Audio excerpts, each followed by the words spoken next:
Isang mayamang lalaki ang nag-abot ng $350 sa isang babaeng nangangailangan upang makabili siya ng pagkain para sa kanyang anak.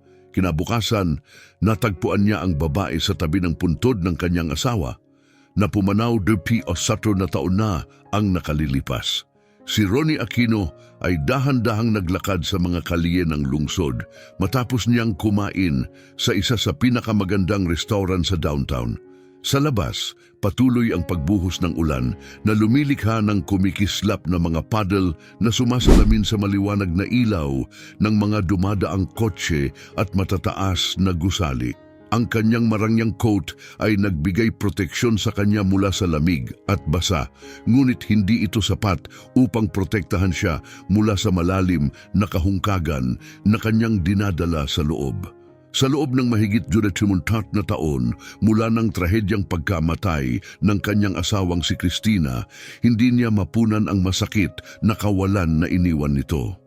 Habang naglalakad si Ronnie, napansin niya ang isang babaeng nakayuko sa ilalim ng mahinang ilaw ng isang street lamp sa sulok ng kalsada. Dinala siya ng kanyang kuryosidad palapit at napagtanto niyang isang batang babae na basang-basa sa walang tigil na ulan. Mahigpit na yakap ang isang maliit na bata sa kanyang mga braso. Ang tagpo ay nagpahinto sa kanya, labis na naantig. Mukhang lubos na pagod ang babae, ang kanyang malayong tingin ay nakatuon sa wala, habang sinisikap niyang protektahan ang kanyang sanggol gamit ang basang-basa na kumot. May kung anong umantig kay Ronnie na nag-udyok sa kanya na lapitan ito. "Okay ka lang ba?" tanong niya, ang kanyang boses ay hindi inaasahang banayad. Nabigla, tumingala ang babae sa maayos na bihis na lalaki na tila wala sa lugar sa ganoong kalungkot na sitwasyon. Ang kanyang madilim na mata na nililiman ng kawalan ng pag-asa ay nakatagpo ng sa kanya at sa isang maikling sandali, para bang may palitan sila ng hindi binibigkas na koneksyon. Mas hinigpitan niya ang yakap sa bata, tila ang pagprotekta sa kanyang anak ang tanging nagpapanatili sa kanyang pagtayo. "Wala akong mapuntahan," bulong niya. Ang kanyang boses ay bahagyang naririnig sa ingay ng ulan. Naramdaman ni Ronnie ang isang matinding kirot sa kanyang dibdib. Bagaman madalas niyang makita ang mga nangangailangan sa mga kalye, may kakaiba sa sandaling ito. Marahil ay ang tanawin ng isang inang pinoprotektahan ang kanyang sanggol mula sa malupit na panahon, o ang nagmumultong alaala ni Cristina na matagal nang nagnanais maging isang ina, ngunit pinagkaitan ng pagkakataon ng kanyang biglaang kamatayan. Walang masyadong pag-iisip, inabot niya ang kanyang pitaka at hinugot ang isang bungkos ng pera. Alam niyang hindi nito tuluyang malulutas ang problema ng babae, ngunit ito lang ang kanyang maiaalok sa sandaling iyon. "Kunin mo ito," sabi niya, iniabot ang pera. "Gamitin mo para makabili ng pagkain at makahanap ng masisilungan para sa iyo at sa iyong anak." Tinitigan siya ng babae, isang halo ng pagkamangha at pasasalamat ang lumitaw sa kanyang ekspresyon. Sa nanginginig na mga kamay, tinanggap niya ang mga perang papel, bulong ng isang mahina, halos hindi marinig na salamat. Pinanood siya ni Ronnie habang maingat niyang itinatago ang pera, sandaling tumingin sa kanyang sanggol na himalang natutulog pa rin sa kabila ng ulan at kaguluhan. "Alagaan mo ang iyong anak," dagdag ni Ronnie. Ang kanyang tono ay may bitbit na init na hindi niya inaasahan. Walang hinihintay na tugon, tumalikod siya at naglakad palayo, nawala sa maulang gabi. Ngunit habang ipinagpatuloy niya ang kanyang paglalakbay sa mga walang laman na kalye, nanatili sa kanyang isipan ang engkwentro. Hindi niya maialis sa kanyang isipan ang desperadong tingin ng babae o ang mahina ang sanggol sa kanyang mga braso. May tungkol sa kanila ang lubos na nakatagpo sa kanyang puso. Iniwanan siya ng markang hindi niya maaaring baliwalain. Nang marating ni Ronnie ang kanyang kotse, binuksan niya ang makina, ngunit nagtagal muna siya sa pagkakatigil. Pinakikinggan ang ritmikong patak ng ulan sa windshield na sumasalamin sa gulo sa loob niya. Tinitigan niya ang rearview mirror, kalahating umaasang makita muli ang batang babae, ngunit ang sulok kung saan siya dati naroroon ay ngayon ay wala ng tao. Bumuntong hininga si Ronnie ng malalim, hinayaan niyang maglakbay pabalik ang kanyang mga iniisip kay Christina. Ano kaya kung narito pa siya? Naisip niya, ano kaya ang magiging buhay namin? Magkakaroon kaya kami ng mga anak? Matagal na niyang pinagmumultuhan ng mga tanong na ito. Ngunit ngayon, matapos masaksihan ang pakikibaka ng batang ina sa ulan, ang mga hindi nasagot na posibilidad ay naramdaman niyang mas mabigat pa. Iniwan ang bigat ng kanyang mga iniisip, binuksan ni Ronnie ang mga headlight at umalis na. May kakaibang pakiramdam na ang engkwentro ay hindi niya madaling makakalimutan. Kinabukasan ng umaga, tulad ng kanyang ginagawa linggo-linggo sa nakaraang Weihnachtshut na taon, nagtungo si Ronnie sa sementeryo. Sa kabila ng kanyang yaman at ginhawang dala nito, mayroon lamang isang lugar kung saan siya nakakahanap ng aliw. Sa puntod ni Christina, ang pagtawid sa mga gate ng sementeryo ay laging nagdudulot sa kanya ng kakaibang kapanatagan. Parang ang pagiging malapit sa huling hantungan nito ay naglalapit sa kanya sa espiritu ni Christina. Ito ang kanyang ritual, isang paraan upang manatiling konektado sa babaeng kanyang minahal higit sa lahat at ang alaala na hindi kailanman nawala sa kanya. Madilim ang langit, ang bahagyang ulan ay sumasalamin sa bagyo mula noong nakaraang gabi. Dahan-dahang naglakad si Ronnie. May dalang palumpon ng mga puting bulaklak, ang paborito ni Christina.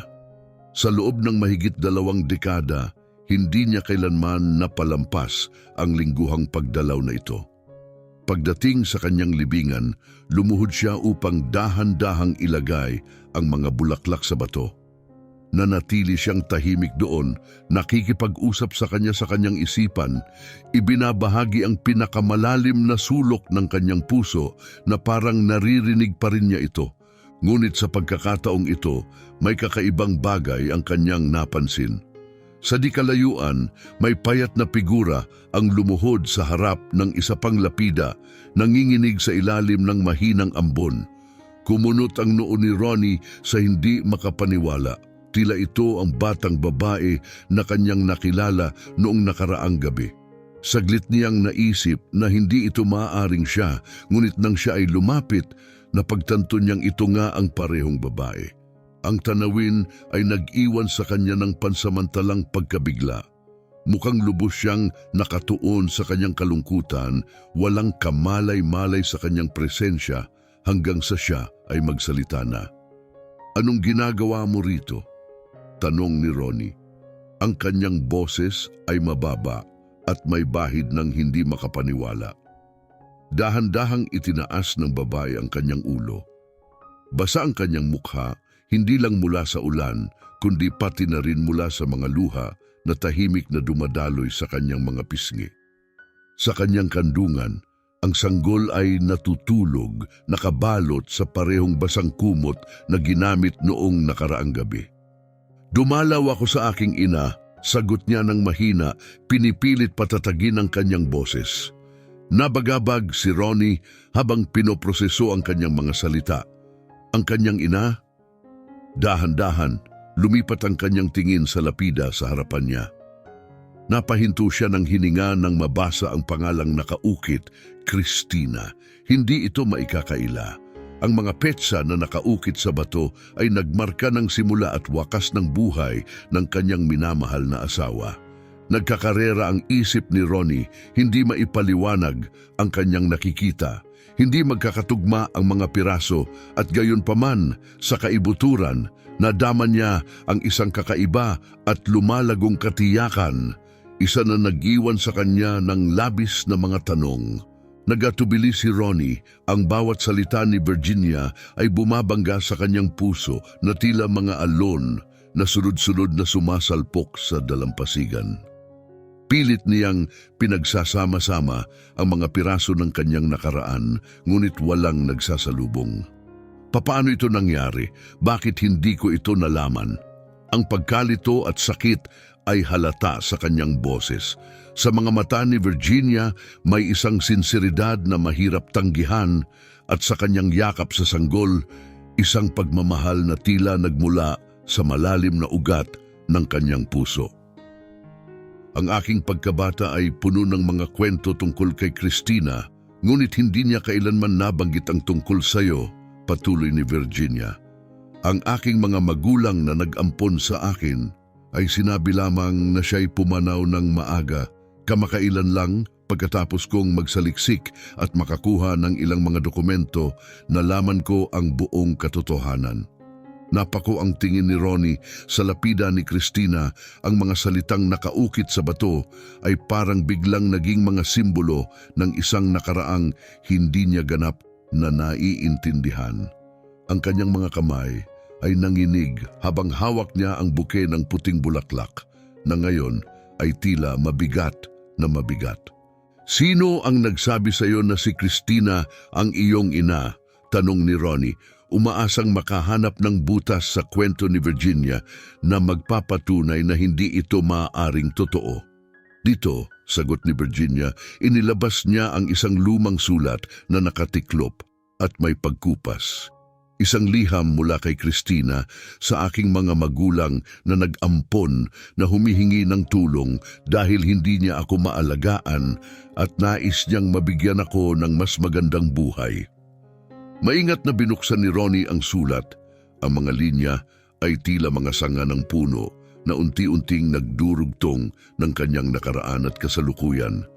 Ang sulat ay puno ng pagsisisi at pagmamahal. Mga salitang tila lumalabas mula sa puso ng isang inang nagnanais ng pinakamabuti para sa kanyang anak. Habang binabasa niya, unti-unting lumambot ang kanyang puso. Ang pagtanggi ay nagbigay daan sa pagtanggap at ang kanyang isipan ay dahan-dahang nagbukas sa posibilidad na ang kanyang pinakamamahal na Christina ay nag-iwan ng isang bahagi ng kanyang sarili na hindi niya kilala hanggang ngayon. Virginia, maaari ba tayong mag-usap ng mas malalim? Marahang tanong ni Ronnie, ang kanyang mga mata ay nagniningning na ng luha. May marami pa akong gustong malaman at marahil may marami rin akong dapat ipaliwanag. Ang dalawa ay nagsimulang mag-usap sa ilalim ng banayad na ambon sa tabi ng puntod ni Christina. Dahan-dahang binubuo ang nawawalang mga kabanata ng kanilang mga buhay. Sa bawat salitang binibitawan, sa bawat emosyon na ibinabahagi, isang bagong relasyon ang umuusbong, isa na maaring hindi perpekto ngunit puno ng potensyal para sa hinaharap. Bago siya, ang batang babae ay nanatili sa kanyang mga tuhod, tila nagyayelo na para bang huminto ang mismong oras. Ang sanggol na kanyang kinalong ay mahimbing na natutulog, walang kamalay-malay sa makabagbag damdaming eksena na nagaganap. Bakit ikaw ang anak ni Christina? Tanong ni Ronnie sa isang mahinang tono na para bang ang pagtaas ng kanyang boses ay maaaring masira ang sandaling iyon. Malalim na huminga si Virginia, handa nang ilantad ang isang lihim na matagal na niyang itinatago. Hanggang kamakailan, hindi ko pa alam na si Christina ang aking ina, paliwanag niya. Nanginginig ang boses. Lumaki ako sa ibang pamilya malayo dito. Sinabi sa akin ng aking mga magulang na ampon na ang aking tunay na ina ay namatay pagkatapos kong ipanganak. Palagi silang malabo sa mga detalye, ngunit ilang buwan na ang nakalipas, nakadiskubre ako ng isang liham na nagbunyag ng katotohanan. Nagdulot ng pagkabigla at bahagyang pag-asa kay Ronnie habang nakikinig siya. May katapatan sa paraan ng pagsasalita ni Virginia. Mayroon sa kanyang taimtim na titig na nagpapahiwatig na nais niyang paniwalaan ito. Paano magkakaroon ng lihim na anak si Christina? Paano niya itinago ang ganitong kalaking sekreto mula sa akin? Pagmumuni-muni niya ng malakas. At ano ang ibinunyag ng liham? Giit niya, lumalakas at nagiging mas desperado ang kanyang boses. Iniwas ni Virginia ang kanyang mga mata, magkasama ang kanyang mga labi bago siya nagpatuloy. Kinilala ng liham ang aking biolohikal na ina bilang si Cristina Aquino, ang babaeng nakalibing dito. Hindi ito nagbigay ng maraming detalye, tanging sinabi lang na ako ay ibinigay sa aking mga magulang na ampon bago siya namatay. Palagi nilang sinasabi na namatay siya sa isang aksidente at hindi nila kailanman binanggit ang tungkol sa aking ama. Pakiramdam ni Ronnie ay para siyang nasaksak sa puso. Si Cristina, ang babaeng lubos niyang minahal, ay may anak na hindi niya alam. Nawala sa kanya ang pagkakataong makita itong lumaki, yakapin at protektahan. Mahirap tanggapin na itinago ni Cristina ang mahalagang sekretong ito, ngunit mahirap din siyang husgahan nang hindi alam ang buong kwento. Gayunpaman, hindi maitatanggi ang katotohanan. May anak siyang itinago sa kanya sa loob ng 23 taon. Hindi ko maintindihan, sabi ni Ronnie, lumapit ng kaunti. Halos natatakot sa mga katotohanang maaari niyang matutunan. Bakit hindi sinabi sa akin ni Cristina? Bakit itinago niya ikaw sa akin? Itinaas ni Virginia ang kanyang ulo. Nagtama ang kanilang mga mata sa isang tahimik na palitan na puno ng halo-halong damdamin. Umiling siya, maliwanag na naguguluhan din siya sa mga misteryo ng kanilang nakaraan. Hindi ako sigurado, inamin niya.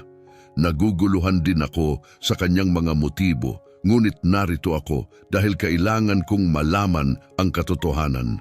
Kailangan kong maunawaan kung bakit nanatiling misteryo ang aking ama. Bakit lumaki akong hiwalay sa katotohanan habang ang aking ina at biolohikal na ama. Ang taus-pusong mga salita ni Virginia ay makapangyarihang umalingaw-ngaw kay Ronnie. Ang kanyang buhay ay napuno ng kalungkutan sa pagkawala kay Cristina. Hindi niya kailanman naisip na maaring may mas marami pang mga layer sa kanyang kwento, mga lihim na hindi pa nabubunyag.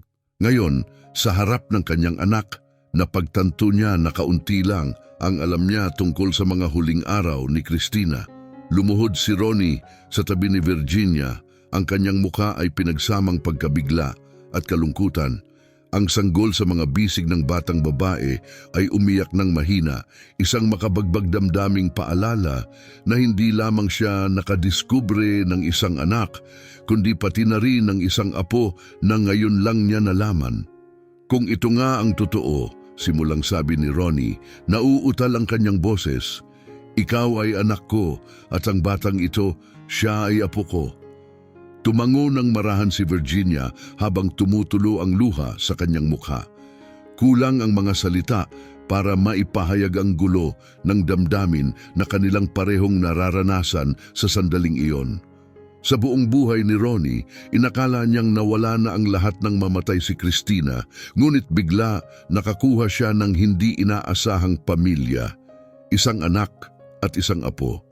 Hindi ko alam kung bakit ginawa ni Cristina ang kanyang ginawa, patuloy ni Ronnie, nakatitig sa puntod ng kanyang asawa. Ngunit nangangako ako na hahanapin ang katotohanan. Gaano man katagal, hindi ako titigil hanggang sa maintindihan ko kung bakit kanya itinago. Habang unti-unting lumiliwanag ang unang liwanag ng bukang liwayway sa sementeryo na natiling tahimik si Virginia. Umuusad ang mundo, ngunit para kay Ronnie, lahat ay gumuho sa mga sandaling iyon. Ang buhay na alam niya ay nawasak at siya ay naiwang bumuo ng bagong buhay na kasama ang anak na hindi niya kailanman nakilala. Tumayo si Ronnie, inalok ang kanyang kamay kay Virginia. Tinanggap niya ito at magkasama silang naglakad palabas ng sementeryo. Ang sanggol ay ligtas sa kanyang mga bisig. Ang kanilang paglalakbay upang malaman ang katotohanan ay tiyak na magiging mahaba at mahirap. Ngunit sa unang pagkakataon sa maraming taon, nakaramdam si Ronnie ng bahagyang pag-asa. Marahil, baka nga binigyan siya ng pangalawang pagkakataon, isang pagkakataong itama ang mga nakaraang pagkakamali at bumuo ng bagong pamana. Sa mga sumunod na araw, naging abala ang buhay ni Ronnie. Bawat gising na sandali ay inilaan sa paglutas ng enigma na biglaang lumitaw. Paano na itago ni Cristina ang isang bagay na kasing halaga ng isang anak?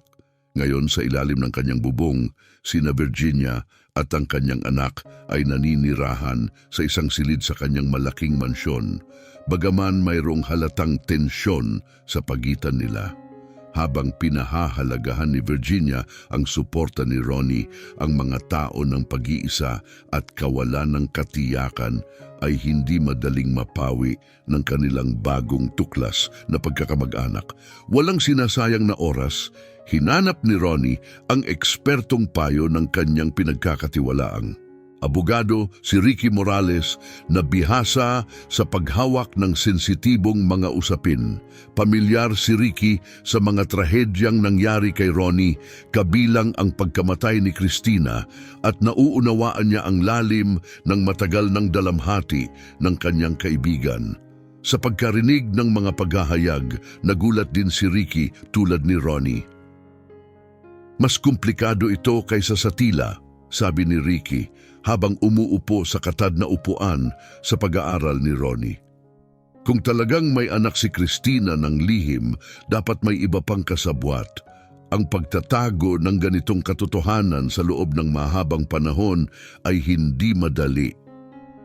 Sumang-ayon si Ronnie habang minamasahe ang kanyang noo sa pagkabigo. Iyan ang nakakalito sa akin, tugon niya. Paano ko hindi nakita ang anumang senyales? Magkasama kami, halos ibinahagi ang bawat sandali, ngunit hindi ko kailanman napaghinalaan ang kanyang pagbubuntis. Posibleng sinadya niyang itago ito mula sa iyo, iminungkahi ni Ricky. Maaaring mayroon siyang mga dahilan para sa pagiging lihim o baka siya ay pinilit. Hindi natin madismiss ang anumang posibilidad hanggat hindi natin nalalaman ang higit pang ebidensya. Ang bagong anggulong ito ay malalim na tumama kay Ronnie. Ang ideya na may iba pang naglaro ng papel sa pagtatago ng pag-iral ng kanyang anak, posibleng manipulahin o pilitin si Cristina, ay nagpapahirap sa kanya, ngunit nagbukas din ng isang hanay ng mga bagong katanungan na nangangailangan ng mga sagot. Simulan ang investigasyon, utos ni Ronnie. Matigas ang kanyang mga mata sa determinasyon. Kumonsulta sa mga kinakailangang kontak. Hanapin ang anumang dokumento, anumang lead na maaaring linawin kung ano ang nangyari sa mga huling araw ni Cristina. Kailangan kong malaman ang lahat. Tumango si Ricky, kaagad na inilunsad ang mga gulong. Lumapit siya sa mga lumang kakilala ng pamilya Aquino, mga profesional sa medisina na posibleng kasangkot, maging sa mga archive ng pag-ampon, naghahanap ng anumang bakas na maaaring mag-ugnay kay Cristina kay Virginia. Gayunpaman, lumipas ang mga araw at ang mahahalagang impormasyon ay nananatiling hindi mahanap. Lumilitaw na ang lahat ng bakas ng panahong iyon sa buhay ni Cristina ay maingat na itinago. Samantala, unti-unting umuunlad ang relasyon sa pagitan ni Ronnie at Virginia. Nanatili ang distansya ng batang babae na maiintindihan pagkatapos ng buong buhay na hindi alam ang kanyang tunay na mga magulang at biglang malaman na ang kanyang ina ay isang babaeng may malaking impluensya at kayamanan. Ang pinakamahirap na bahagi para sa kanya ay ang kawalan ng katiyakan tungkol sa kanyang ama. Bagaman ngayon ay alam niyang si Ronnie ang kanyang biolohikal na ama, pakiramdam pa rin niya ay tagalabas siya sa kanyang mundo. Isang hapon, nilapitan siya ni Ronnie sa hardin kung saan siya mahinahong kumukulong sa kanyang anak sa tabi ng mga bulaklak na minahal ni Cristina. "Kumusta ang pakiramdam mo?" tanong niya, sinusubukang tulayin ang agwat. Sinagot ni Virginia ang kanyang tanong ng isang tingin ng pagod na halo-halong kalungkutan. Nakakapanghina, mahinang sambit niya, ang kanyang boses ay halos pabulong. "Hindi ko kailanman naisip na makikilala ko ang aking tunay na ama, at ngayon alam kong sino ka, naguguluhan ako sa aking mga damdamin." Habang tumatagal, Sinipsip ni Ronnie ang mga sinabi ni Virginia. Naintindihan niya na hindi realistiko ang agarang pagtanggap sa kanyang parte. Komplikado ang sitwasyon at kahit siya ay nalilito rin. Alam kong mahirap ito para sa'yo.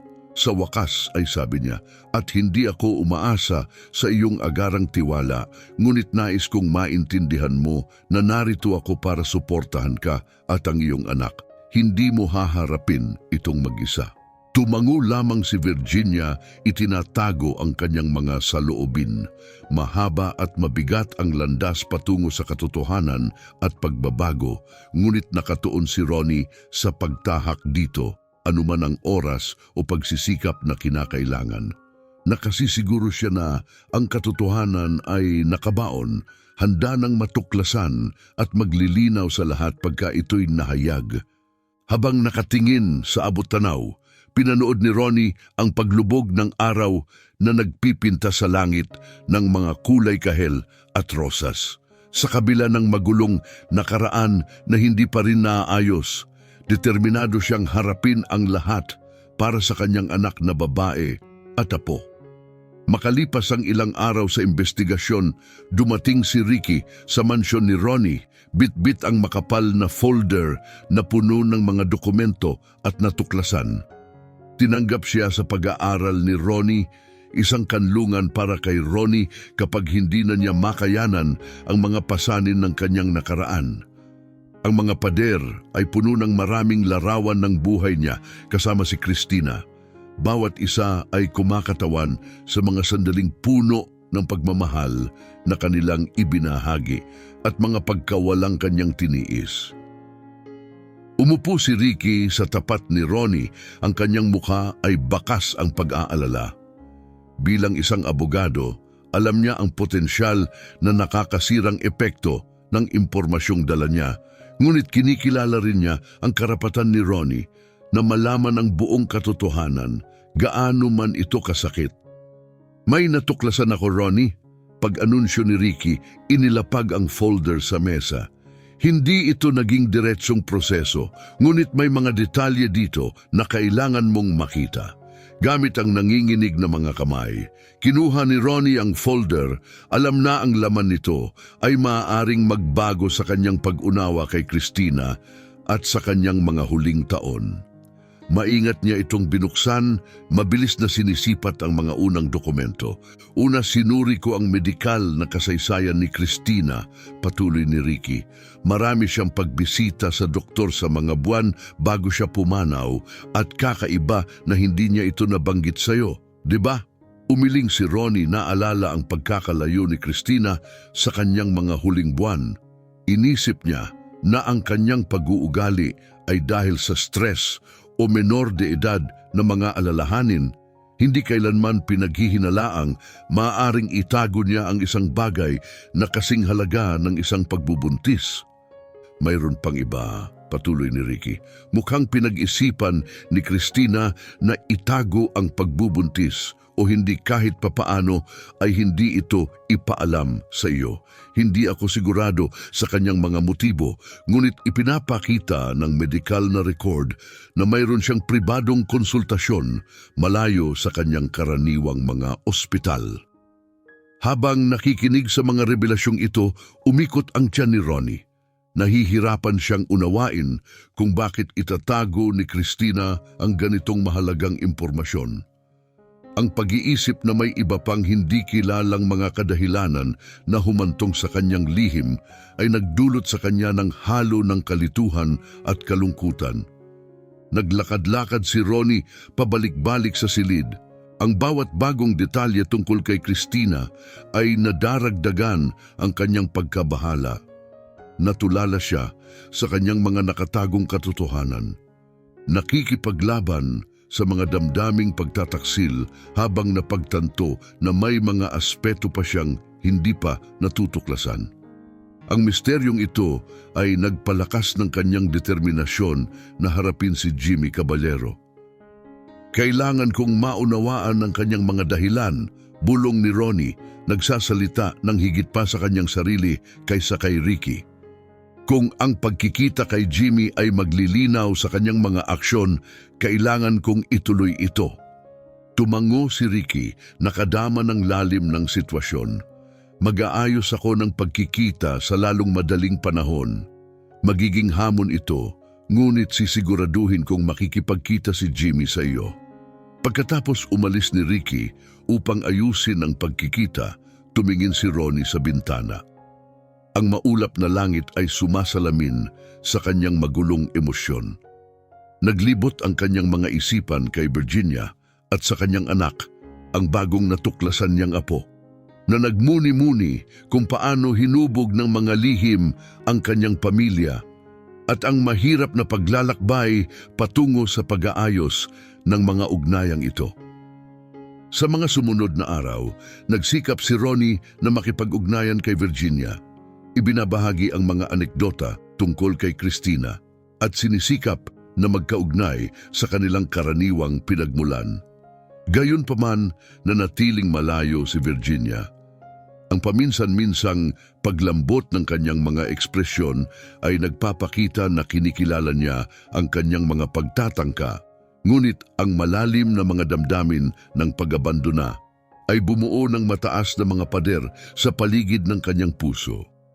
Ang mansyon na tila isang marupok na bahay ng baraha ay mabigat sa mga hindi nasasambit na katotohanan at nakatagong mga kwento. Ang mga pag-iyak ng sanggol sa gabi ay umaalingaw-ngaw sa mga koridor, simbolo ng bagong buhay sa gitna ng kaguluhan.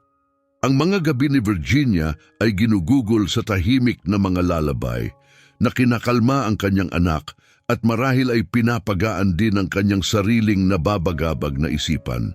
Mula sa malayo, pinagmamasdan ni Ronnie, binibigyan si Virginia ng espasyo, ngunit sabik na mag-alok ng ginhawa. Ang kanilang mga pakikipag-ugnayan ay puno ng mahihiyain na katahimikan at nag-aatubiling mga dialogo. Ang bawat pag-uusap ay parang pag-navigate sa isang minahan sa mahabang daan patungo sa pag-unawa. Bagaman siya ay isang lolo na, pakiramdam niya ay tulad ng isang tagalabas, isang hindi kanais-nais na presensya sa kanyang sariling tahanan. Ang paghihintay sa pagkikita kay Jimmy ay nakakapanghina. Nalilibang si Ronnie, nag-iisip kung ano ang maaari niyang matutunan at kung paano ito maaaring magpalala ng mga bagay. Ang nalalapit na pagkikita ay isang kritikal na yugto, potensyal na nagbibigay ng mga sagot o pinapalala ang kanyang sakit. Nang dumating ang araw, tumawag si Ricky na may mga update. Pumayag si Jimmy na makipagkita dito sa mansyon bukas ng hapon, maingat niyang sabi. Salamat Ricky, matatag na tugon ni Ronnie, handa sa anumang maaaring mangyari. Nauunawaan niya na ang pagpupulong na ito ay maaaring magbunyag ng higit pa sa mga motibo ni Christina. Maaari nitong baguhin ng lubusan ang kanyang pag-unawa sa kanilang nakaraan. Nang gabing iyon, kaunti ang nahanap na tulog ni Ronnie. Nilibot niya ang mga koridor ng mansyon. Dumaan sa mga portrait ni Christina, bawat isa ay paalala ng kanilang pinagsamahang nakaraan at ng mga lihim na itinago nito. Habang pinipinturahan ng madaling araw ang langit ng maagang liwanag, gising na si Ronnie, pinatatatag ang kanyang sarili hindi lamang para sa isang paghaharap, kundi para sa mga revelasyon na maaaring baguhin ang lahat muli. Isang maaraw na hapon, gumawa si Ronnie ng hakbang upang mapalapit kay Virginia. Nakita niya ito sa hardin, tahimik na kinalong ang kanyang sanggol sa ilalim ng dapit hapon ng araw na sumisilip sa mga dahon ng puno, ang oasis ng kalmado na malaki ang kaibahan sa kanilang magkasamang pagkabalisa. Kumusta ka? Tanong ni Ronnie habang maingat na lumalapit. Nagulat si Virginia, tumingala. Ang una niyang sorpresa ay humupa patungo sa isang hindi gaanong nakaguard na ekspresyon nang makita niya ang katapatan sa tingin ni Ronnie. Ayos lang sa tingin ko, bulong niya, lumilingon ang kanyang mga mata habang patuloy ang paghaplos sa buhok ng kanyang anak. Umupo si Ronnie sa malapit na bangko, lubos na nalalaman ng makapal na katahimikan na nagahari sa pagitan nila. Nawawalan siya ng ideya kung saan magsisimula. Puno ang isip niya ng mga bagay na nais niyang sabihin at mga tanong na nais niyang itanong. Ngunit maingat siya na hindi siya maging labis sa kanya. Naintindihan niya na mahalaga ang pagbibigay sa kanya ng espasyo at oras kung may pag-asa na lumago ang kanilang relasyon. Alam kong hindi ito madali para sa iyo, panimula niya, umaasang mapapagaan ang usapan. Hindi rin madali para sa akin. Hindi ko kailanman inisip na matutuklasan kong may anak akong babae at wala akong alam tungkol sa kanya. Tumingin si Virginia sa kanya, ipinahayag ng kanyang mga mata ang kanyang panloob na salungatan, maliwanag na senyales na siya rin ay nahihirapan na maunawaan ang mga kamakailang revelasyon. Hindi sa hindi ko pinahahalagahan ang iyong ginagawa, pag-amin niya pagkatapos ng malalim na buntong hininga. Ngunit lahat dito, ang buong mundong ito, ang iyong mundo, ay napakabanyaga sa akin. Lumaki ako nang hindi alam kung sino talaga ang aking ina, at ngayon bigla na lang natagpuan ko ang sarili ko sa malawak na mansyong ito kasama ang isang lalaking nagsasabing siya ang aking ama. Nakaka-overwhelm. Tumango si Ronnie, lubos na nauunawaan ang laki ng kanyang nararamdaman, habang siya ay may mga taon na upang masanay sa mga ginhawa at pribilehiyo ng kanyang buhay. Para kay Virginia, ito ay bigla ang paglubog sa isang hindi pamilyar na realidad, lubhang naiiba mula sa anumang kanyang nakilala. Naiintindihan ko na pakiramdam mo'y wala ka sa lugar dito, sabi niya nang may pag-iisip, at hindi ko mababago ang nakaraan o maipaliwanag ang mga pagpili ng iyong ina. Ngunit ang magagawa ko, ngayong nalaman ko na tungkol sa iyo, ay subukan ng aking makakaya upang bumawi para sa mga taong hindi natin nakasama. Pinakinggan ni Virginia sa katahimikan, hindi mabasa ang ekspresyon. Ang kanyang pagod, ngunit determinadong mga mata ay nagpahayag ng kalungkutan na hindi basta-basta mawawala. Ang problema, hindi ko alam kung maaari kitang pagkatiwalaan, diretsahan niyang sinabi, ikinagulat ni Ronnie sa kanyang pagiging prangka. Mahirap ang buhay ko. Kinailangan kong magpumiglas para sa lahat. At ngayon, inaasahan mong magtiwala ako sa isang taong hindi ko kilala sa loob ng 30 taon. Malaking hinihingi iyon. Ang kanyang mga salita ay malalim na tumama kay Ronnie, ngunit kinilala niya ang kanilang katotohanan. Hindi niya simpleng aasahan na buksan niya ang kanyang buhay sa kanya ng walang reserbasyon. Ang tiwala ay unti-unting itinatayo, hindi ipinipilit. Hindi ako humihingi ng agarang tiwala, tugon niya. Ang kanyang boses matatag sa hindi inaasahang kalmado. Ngunit hinihingi ko ang pagkakataon. Gusto kong malaman mo kung sino ako ngayon, hindi ang taong hindi nakasama sa iyong buhay. Pakiusap, bigyan mo ako ng pagkakataong ipakita sa iyo na nandito ako para sa iyo ngayon at hindi ako aalis. Tinitigan siya ni Virginia ng tila isang walang hanggan, tila sinusukat ang katapatan sa likod ng kanyang mga salita at hinahanap ang dahilan upang magtiwala sa kanya. Pagkatapos ng mahabang pag-pause, siya ay tumango ng may pag-aatubili. Siguro, maaari kitang bigyan ng pagkakataong yon, sabi niya. Ang kanyang boses malambot, sinamahan ng bahagyang ngiti na bahagya lamang nag-angat sa mga sulok ng kanyang mga labi. Ngunit hindi ito magiging madali. Malalim na bumuntong hininga si Ronnie, nakadama ng alon ng ginhawa na bumabalot sa kanya. Hindi ito marami, ngunit ito ay pag-unlad.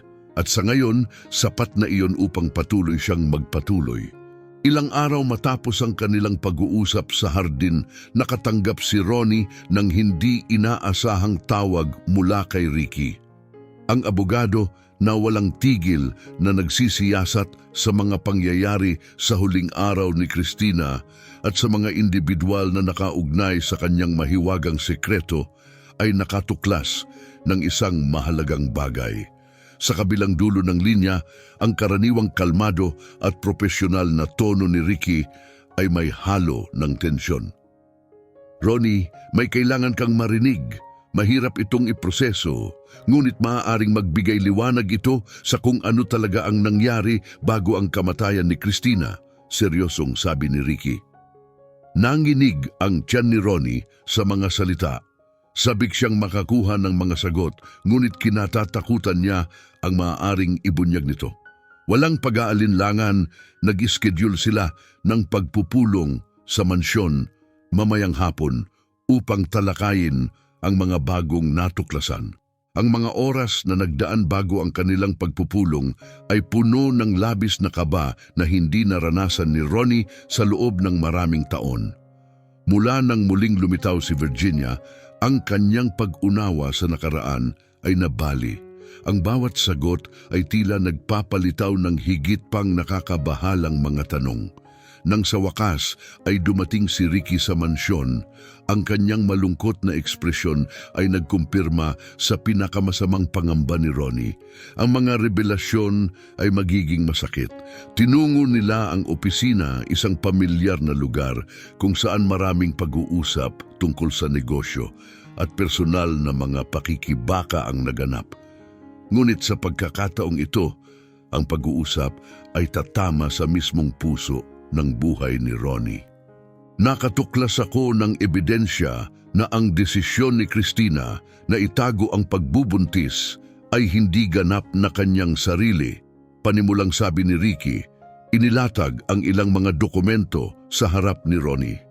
May higit pa sa kwentong ito kaysa sa una nating naisip. Nag-pause siya, tila pinaghahandaan ang bigat ng kanyang susunod na mga salita.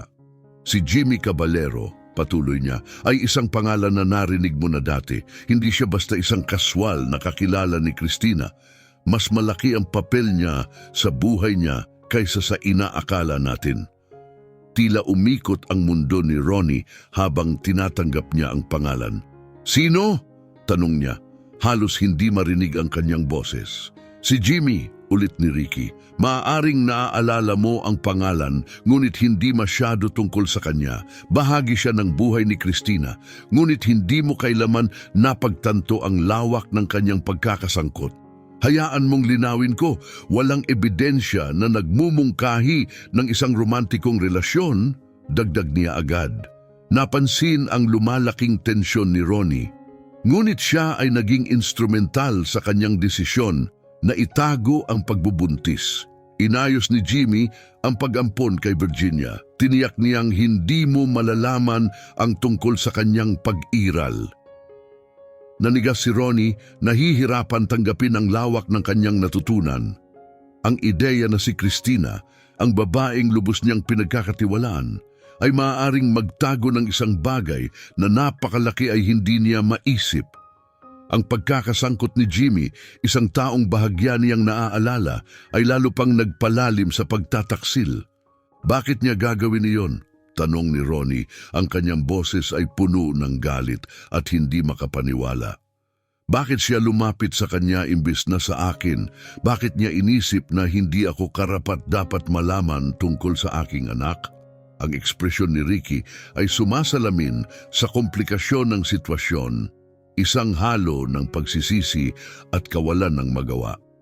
Hindi tayo maaaring sigurado sa kanyang eksaktong mga dahilan. Sabi niya, itinuturo ang isa sa mga dokumento. Ngunit tila takot si Christina. Naniniwala siyang hindi mo tatanggapin ang ideya ng pagkakaroon ng anak sa puntong iyon ng iyong buhay. Sa ilang kadahilanan, kumbinsido siya na magdudulot ito ng mga problema. Pareho para sa iyo at para sa inyong relasyon. Mukhang ginamit ni Jimmy ang kanyang mga takot upang manipulahin ang sitwasyon at itulak siya palayo sa iyo. Ang bigat ng mga revelasyon ay nag-iwan kay Ronnie na nahihilo. Pagtataksil, pagsisisi at mga hindi nasasagot na mga tanong ay umiikot sa kanyang isipan.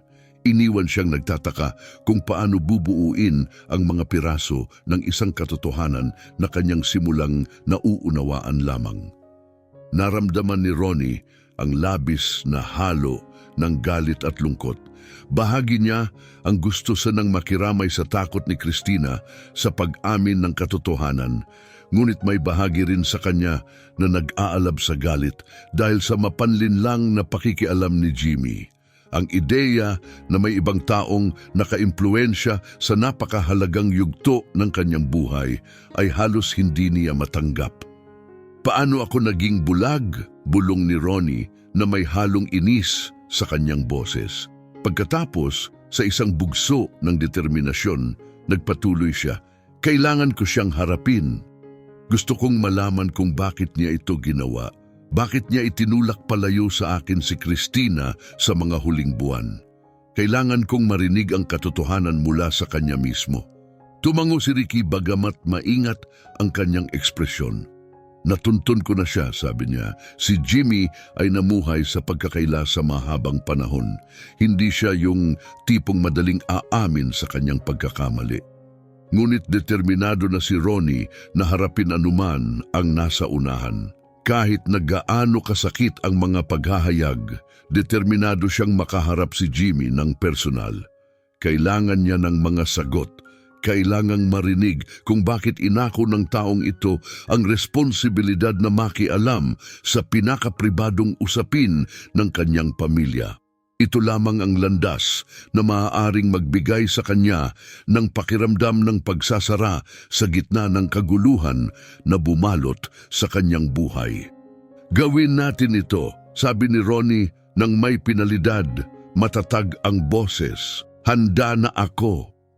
Pinag-aralan ni Ricky ang mukha ng kanyang kaibigan at nakita ang hindi matitinag na determinasyon doon. Bagamat natatakot siya na lalo lamang lalalim ang sakit ni Ronnie dahil sa paghaharap, naiintindihan niya na hindi titigil ang kanyang kaibigan hanggat hindi niya natutuklasan ang buong katotohanan. Habang lumilipas ang hapon, nag-iisa si Ronnie sa kanyang opisina. Nakaupo siya sa tabi ng bintana, nakatingin sa pagbabago ng kulay ng paglubog ng araw habang kumakalat ang mga kulay kahel at lila sa kalangitan. Ang kanyang mga iniisip ay umiikot na parang bagyo. Ang buhay ay nagkaroon ng takbo na hindi niya kailanman inakala at ngayon higit kailanman nararamdaman niya ang matinding pangangailangan na maunawaan ang mga dahilan sa likod ng lahat. Ang sapot ng mga kasinungalingan mula sa kanyang nakaraan ay tuluyan ng nalutas at alam niyang walang takas sa paghaharap na naghihintay sa kanya. Kinabukasan, pinatatag ni Ronnie ang kanyang sarili para sa pagpupulong kay Jimmy Caballero. Ito ang taong, ayon sa ebidensyang natuklasan ni Ricky, ay gumampan ng mahalagang papel sa pagkukubli ng mga lihim ni Christina. Habang dumaan siya sa kanyang umagang rutina, kusang sumagi sa kanyang isipan ang mga alaala ng kanyang asawa. Sa loob ng maraming taon, naniwala siyang lubos niyang kilala ito, ngunit ngayon ay nakikipagbuno siya sa pagtanto na marami sa mga huling buwan nito ay itinago mula sa kanya. Inayos ni Ricky ang pagpupulong sa isang diskretong kafe sa puso ng lungsod, malayo sa anumang pamilyar na mukha na maaaring makakilala kay Ronnie. Habang nagmamaneho siya papunta sa lokasyon, humigpit ang dibdib ni Ronnie sa pag-asa. Ang kanyang mga iniisip ay puno ng walang katapusang mga katanungan, ngunit sa likod nito ay ang takot sa maaaring ihayag ng mga sagot ni Jimmy. Pagdating ni Ronnie, agad niyang nakita si Jimmy na nakaupo sa isang tahimik na sulok sa likod ng kafe. Ang lalaki ay mukhang kalmado. Halos nakakabahala ang pagiging kalmado nito. May uban na ang buhok at may mga guhit na sa mukha dahil sa edad. Nagpapahiwatig si Jimmy ng kalmadong kumpiyansa sa kanyang kilos na lalo pang nagpataas ng pagkabalisa ni Ronnie. Sa kabilang banda, si Ronnie ay nakadama ng pagiging hubad at hilaw.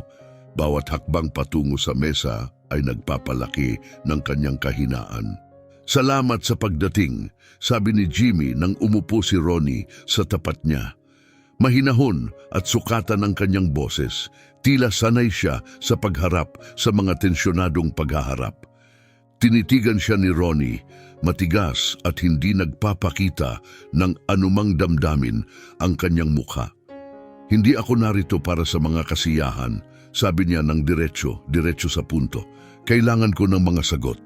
Gusto kong malaman kung ano ang nangyari sa pagitan ninyo ni Christina at bakit ka nakialam sa aming buhay. Nanatiling kalmado si Jimmy, ang kanyang hindi natitinag na kilos ay lalo pang nakainis kay Ronnie. Hindi ko intensyon na makialam, simula ni Jimmy, pinagsalikop ang kanyang mga kamay sa mesa. Si Christina ang lumapit sa akin, hindi ko siya hinanap. Lalo pang lumalim ang kunot sa noo ni Ronnie, ang ideyang lumapit ang kanyang asawa sa lalaking ito sa halip na magtiwala sa kanya ay parang isa pang pagtataksil. Bakit siya lumapit sa iyo? Tanong niya. Hindi makapaniwala ang tono.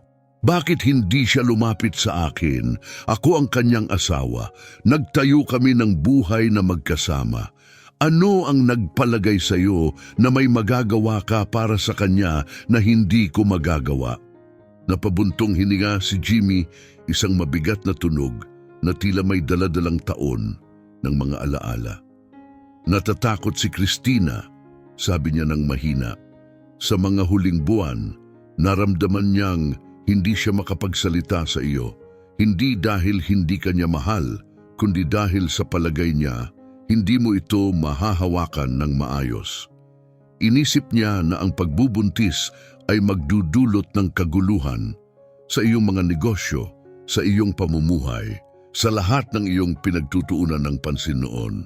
Naramdaman ni Ronnie ang matinding kirot sa kanyang dibdib. Ang ideya na nagduda si Christina sa kanya na hindi siya naniniwala na kaya niyang hawakan ng ganitong balita ay labis na nakasakit. Ngunit bahagi niya ang hindi maipagkakaila ang katotohanan sa mga salita ni Jimmy. Sa panahong iyon, ang kanyang enerhiya ay nakatuon sa kanyang trabaho. Ang kanyang mga ambisyon ay walang iniwang espasyo para sa iba pa. Gayunpaman, wala sa mga iyon ang nagbigay katwiran sa desisyon ni Christina na itago ang napakahalagang lihim mula sa kanya. Wala kang karapatan, sabi ni Ronnie. Ang kanyang boses ay tumaas habang kumukulo ang galit sa ibabaw. Wala kang karapatan na gawin ang desisyong iyon para sa amin na itago ang aking anak na babae sa akin. Tinugunan ni Jimmy ang nag-aapoy na tingin ni Ronnie ng kalmadong determinasyon. Hindi ako gumawa ng anumang desisyon, sagot niya, matatag ang tono. Tinulungan ko lang si Christina dahil hiningi niya ito. Naniniwala siyang ang pagtatago kay Virginia bilang lihim ay ang pinakamahusay na solusyon para sa lahat ng kasangkot. Hindi ako ang dapat maghamon sa kanya. Tila lumalim ang bigat ng kafe sa bigat ng kanilang pag-uusap. Bawat salita mula kay Jimmy ay parang palo ng martilyo. Binabasag ang pag-unawa ni Ronnie sa kanyang nakaraan. Ang buhay na ibinahagi niya kay Christina, ang tiwala na inakala niyang matatag, at ang mga pagpapasyang ginawa nito, lahat ng ito ngayon ay tila isang komplikadong sapot ng mga pagdududa at mga hindi nasasagot na katanungan. Paano niya mapagkasundo ang babaeng minahal niya sa mga lihim na pinili niyang itago? At paano siya makakausad kung ang katotohanan ay tila humahantong lamang sa mas maraming sakit? At ano naman ang tungkol sa iyo? Giit ni Ronnie, matalas ang boses na may pagdududa habang tinitigan niya si Jimmy. Ano ang nakuha mo sa lahat ng ito? Bakit mo inisip na makialam sa isang bagay na napaka-personal? Hinarap ni Jimmy ang mapagbintang na titig ni Ronnie nang walang pagkurap. Matagal silang nagtitigan bago siya nagsalita. Kaibigan ko si Christina, wala nang iba, sabi niya ng matatag. Kung ipinapalagay mong may mas malalim pa doon, nagkakamali ka.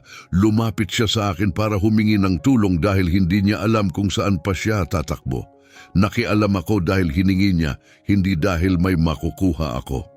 Nananatili ang pag-aalinlangan ni Ronnie, ngunit habang pinagmamasdan niya ang kalmadong kilos ni Jimmy at pinagninilayan ng kanyang mga salita, Unti-unting nabuo sa kanyang isipan ang isang nagbibigay luhikang paliwanag. Palagi ng lubos na independyente si Cristina, isang taong gumagawa ng desisyon ng may kumbiksyon, kahit pa ibig sabihin nito ay kailangan niyang isantabi ang iba. Kung naramdaman niyang masyadong abala o distansyado si Ronnie sa mga panahong iyon, maaaring plausible na humingi siya ng kaginhawaan at solusyon mula sa isang taong simpleng available. Bakit hindi niya sinabi sa akin? Bulong ni Ronnie. Bumaba ang boses sa halos pabulong.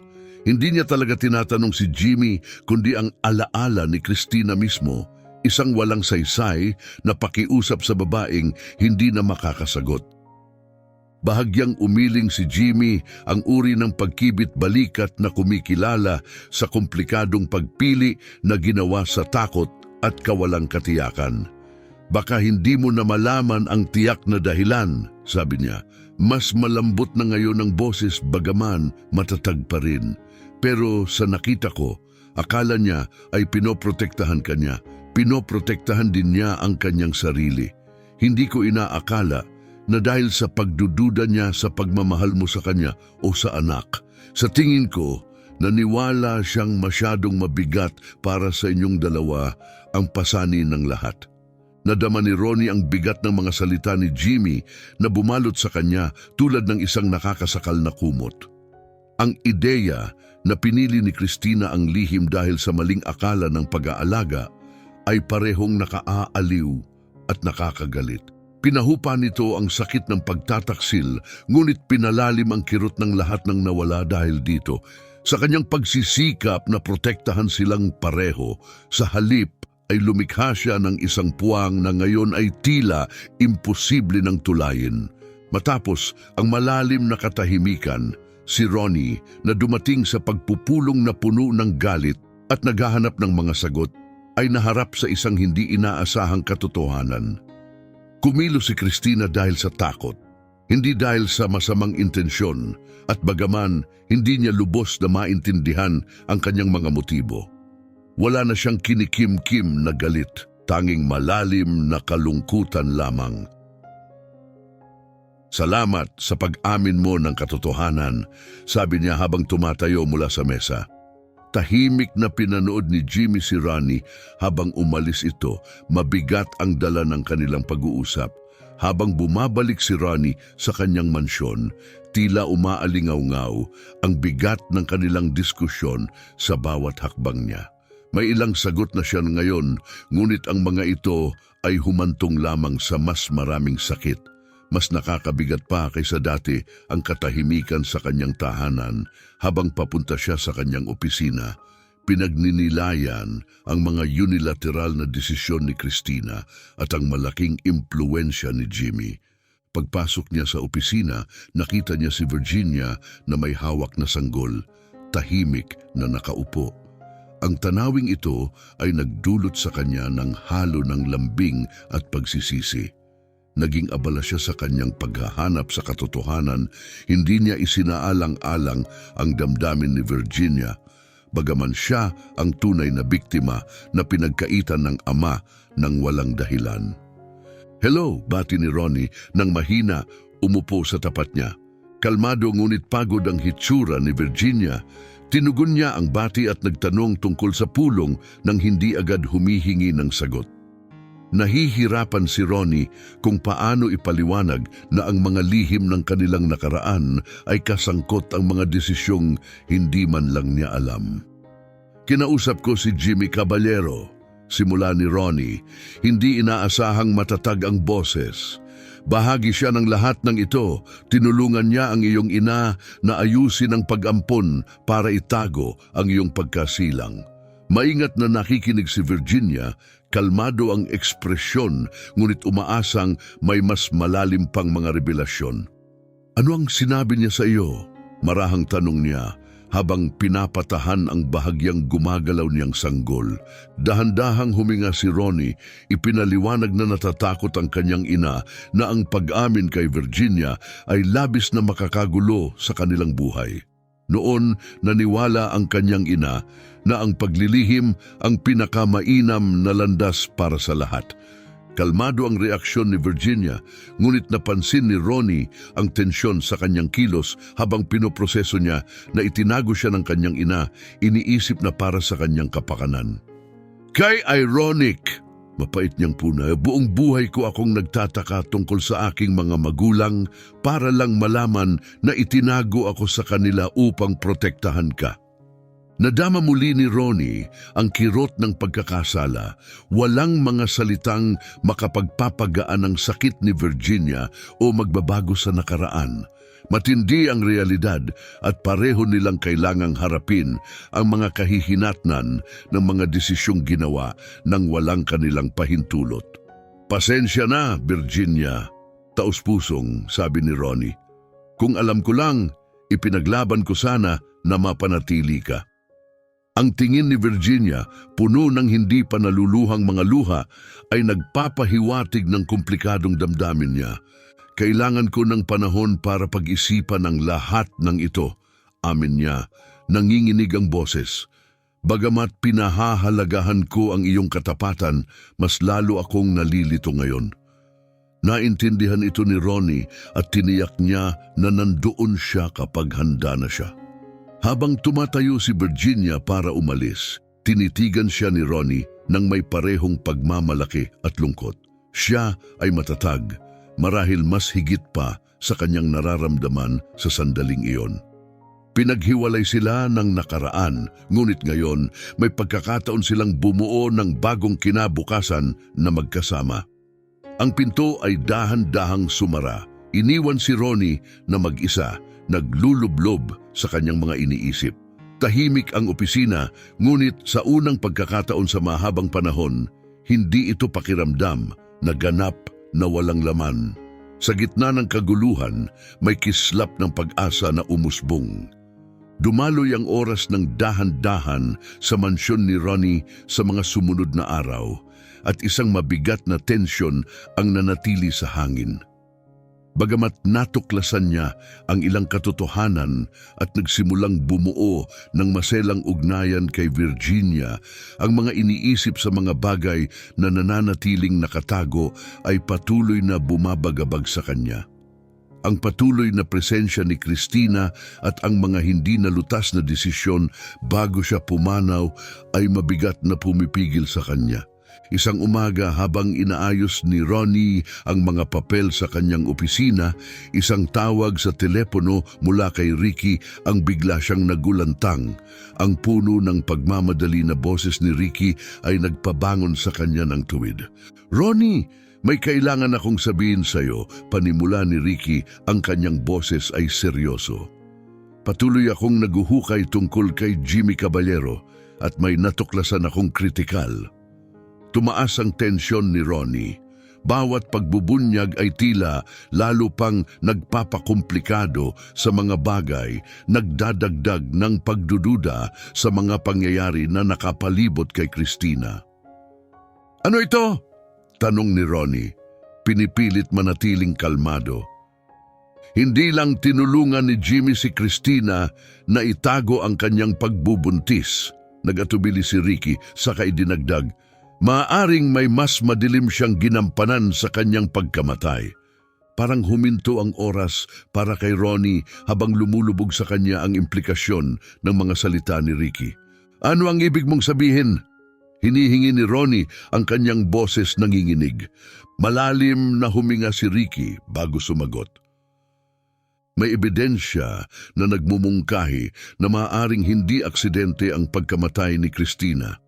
May mga tala ng tawag sa pagitan niya at ni Jimmy bago siya namatay. At may mga saksi na nakakita kay Jimmy malapit sa lugar ng aksidente ng gabing iyon. Hindi ito katiyakan, ngunit ito'y kahina-hinala. Ang posibilidad na ang kamatayan ni Christina ay hindi lamang isang aksidente kundi maaaring isinaplano ay labis na nakakabigla kay Ronnie. Sa loob ng maraming taon, itinangis niya siya bilang biktima ng tadhana, hindi ng masamang laro. Hindi maaari, bulong niya nagugulumihanan. Bakit gagawin ito ni Jimmy? Ano ang mapapala niya sa kamatayan ni Christina? Iyan ay hindi pa malinaw. tugon ni Ricky. Ngunit mas komplikado pa ang kanilang relasyon kaysa sa inakala natin.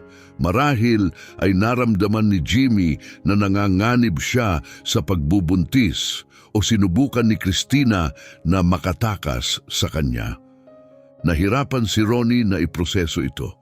Ang taong tumulong magtago ng kanyang anak ngayon ay posibleng kasangkot sa kamatayan ni Christina ay sobrang bigat na dalhin ng walang matibay na patunay. Ano ang susunod nating hakbang? Nagawang tanungin ni Ronnie, mahina ang kanyang boses.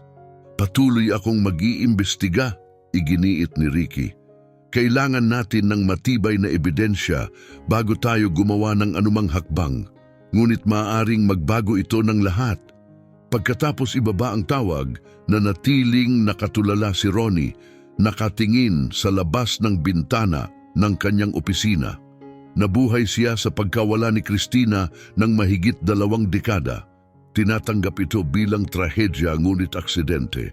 Ngayon, ang ideya ng sinadyang pagkakasangkot ay sumira sa kanya, nagdulot ng anino sa lahat ng kanyang pinaniniwalaan. Sa pagsisimula pa lamang ni Virginia na magbukas sa kanya, ang bagong revelasyong ito ay nagbabanta na sirain ang mahinang progreso na kanilang nagawa.